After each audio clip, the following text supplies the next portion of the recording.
Sabia que mais de 70% das pessoas sonham em comprar um imóvel, mas desistem porque acham que nunca vão conseguir um financiamento? Hoje eu vou te provar que esse medo é baseado em falta de informação. E informação é exatamente o que você vai ter depois desse vídeo. Seja muito bem-vindo ao nosso novo quadro Desbravando o Mercado Imobiliário. A série onde nós iremos demonstrar e desmontar os mitos e colocar você no controle das decisões mais importantes da sua vida.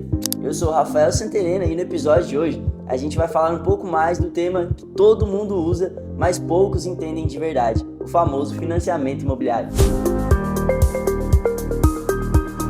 Nesse vídeo você vai descobrir como o financiamento imobiliário ele surgiu no Brasil e no mundo e o que ele é de verdade, sem juridiquês. Como funciona na prática, o passo a passo e quais são os erros que fazem as pessoas perderem dinheiro sem nem perceber. E lá no final eu ainda tenho um dado que vai mudar completamente como você enxerga o financiamento. Então fica comigo. Para entender o que é o financiamento, nós precisamos voltar um pouco no tempo. Imagina o seguinte comigo. Você quer comprar uma casa, mas não tem o dinheiro todo agora. Então o que você faz? Lá na antiga Babilônia, mais de 4.000 anos atrás, já existiam registros e contratos em que as pessoas elas emprestavam bens para outros poderem adquirir as propriedades. Mas o financiamento, como a gente conhece hoje, ele nasceu com a criação dos bancos modernos ali na Europa no século 17. No Brasil, a história ela teve um marco muito claro, que aconteceu em 1964. Foi quando o governo ele criou o Sistema Financeiro de Habitação, o SFH, e o Banco Nacional de Habitação, o BNH. O objetivo era muito simples, também muito claro e de forma urgente, porque o Brasil ele estava crescendo, as cidades elas estavam explodindo de gente e a maioria da população não tinha condição de comprar um imóvel à vista.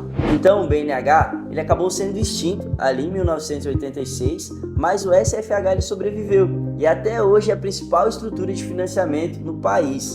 Mais tarde, ali em cerca de 1997, surgiu o SFI, que se chama Sistema Financeiro Imobiliário, para atender os imóveis de maior valor e trazer também ainda mais capital privado para o setor. Ou seja, o financiamento imobiliário no Brasil ele tem quase 60 anos de história. Ele não é um improviso, é uma estrutura madura, regulada e que já realizou o sonho de milhões de famílias brasileiras. Agora que você já sabe de onde veio, vamos ao conceito. O que é de fato um financiamento imobiliário? De uma forma bem direta, ele é um contrato em que o banco ou uma instituição financeira paga o imóvel por você hoje e você devolve esse dinheiro para o banco ao longo do tempo com juros. Bem simples assim. Pensa como se fosse uma parceria. O banco ele entra com um capital que você não tem agora e você entra com o compromisso de pagar todos os meses até quitar.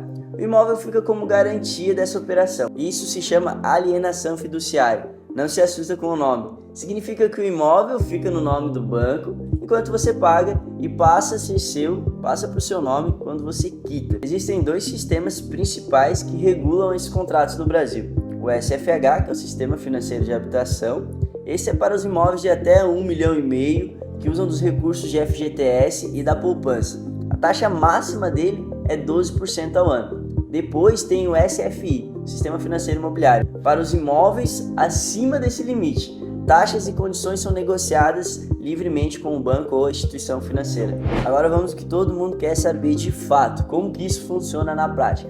O primeiro passo é a simulação. Antes de qualquer coisa, você simula, ou nos sites dos bancos, ou com o corretor da sua confiança. Você informa o valor do imóvel, o valor da entrada, a renda e o prazo. Tudo isso você tem que trazer de uma forma clara e o banco então ele desenvolve uma estimativa de parcela já com as taxas de juros. Segundo passo, análise de crédito. Você entrega os documentos pessoais, comprovante de renda e o banco ele analisa se pode te emprestar ou não dinheiro. Aqui importam a sua renda, o seu score e as dívidas atuais do seu nome e no seu histórico. A parcela ela não pode ultrapassar 30% da sua renda bruta mensal. Isso é regra do Banco Central. O terceiro passo é a avaliação do imóvel. O banco ele envia um engenheiro ou um avaliador para ver se o imóvel vale de fato aquilo que está sendo pedido. Após isso é gerado um laudo. E se esse laudo vier com valor abaixo da venda, o próprio comprador precisa cobrir o valor com os recursos próprios. O quarto passo é a assinatura do contrato.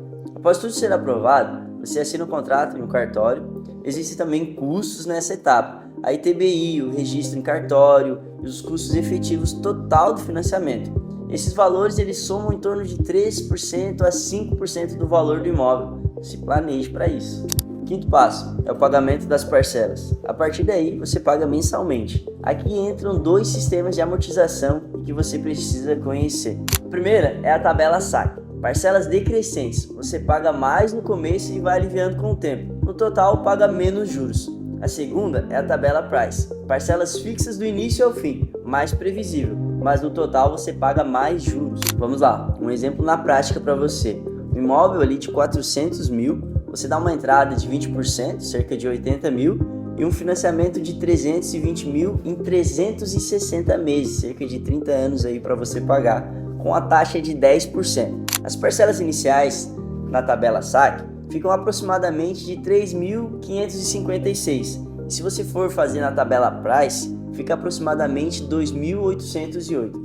E aqui vem um ponto em que muita gente fala: você pode amortizar antecipadamente. Sempre que tiver dinheiro sobrando, use ele para abater o saldo devedor, seja reduzindo o prazo e reduzindo as parcelas. Amortizar antecipadamente é uma das melhores decisões financeiras que existem, porque acaba eliminando todos os juros futuros. Agora, os erros que custam caro. O primeiro erro é não pesquisar em bancos diferentes. Uma diferença de 0,5 na taxa de juros ao ano, em 30 anos ele pode representar mais de 50 mil no total do valor pago. Vale a pena você pesquisar. O segundo erro é ignorar o CET, que é o custo efetivo total. A taxa de juros é só parte do custo. O CET inclui seguros obrigatórios, tarifas, entre outros encargos.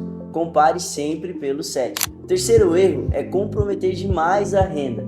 O banco pode até te aprovar 30% sobre a sua renda, mas isso não significa que você deve usar tudo. Mantenha sempre uma reserva de emergência antes de assumir qualquer dívida financeira. O quarto e último erro que nós iremos falar é sobre não usar o FGTS. Muita gente acaba esquecendo que tem esse dinheiro lá parado, que rende muito menos do que a taxa da inflação. Então sempre use ele para entrada ou até mesmo para amortização do saldo. E agora o dado que eu prometi lá na abertura. Segundo a ABCIP, em 2023, o Brasil ele financiou mais de 230 bilhões em imóveis, o terceiro maior volume da história. Então o que isso significa? Que o sistema ele funciona e os bancos estão emprestando. E o momento ele continua sendo favorável para quem já está preparado. Então vamos recapitular tudo que você aprendeu hoje. O financiamento imobiliário ele tem raízes históricas e sólidas. Ele é regulado pelo governo e protege tanto o comprador quanto o banco. Ele funciona em 5 etapas bem claras, tem sistema de amortização distinto e pode e deve ser acelerado com amortizações antecipadas. Se esse vídeo te ajudou a entender melhor sobre esse assunto, já deixa o like. Isso ajuda muito o canal a crescer e a continuar produzindo conteúdo de qualidade para vocês. Se você ainda tem alguma dúvida sobre o seu caso em específico, renda, tipo do imóvel, uso do FGTS, comenta aqui embaixo que nossa equipe irá ler e nós iremos responder todos os detalhes. Se você quer ser avisado quando o próximo episódio da série sair, já se inscreve no canal, ativa o sininho e eu te espero até a próxima.